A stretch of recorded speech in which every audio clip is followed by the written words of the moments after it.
Hi, ako si Jay, your favorite pet taxi service. So medyo maaga ang schedule ng service natin today. Yan, 3 AM, arrive natin sa Las Piñas for pickup. Bali, ang biyahe pala natin today guys is Las Piñas to Manila. So yan guys, so, medyo madami ang pasaheros ko today. Naka-cage kasi sila. Kasi required to sa for sea travel and to go. Yan, ihatid ko sila sa Port of Manila.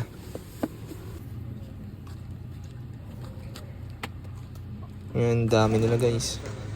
Yung isa ikandong ko na. Bali, total of 11 dogs na small ang sakay natin today. Ayan yung mami nila. Ito, on the way na kami. Medyo madaming truck lang nakasabay.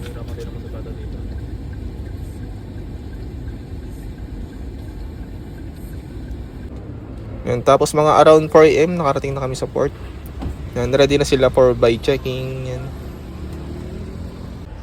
Ito ngayon, dami nila guys. Opo.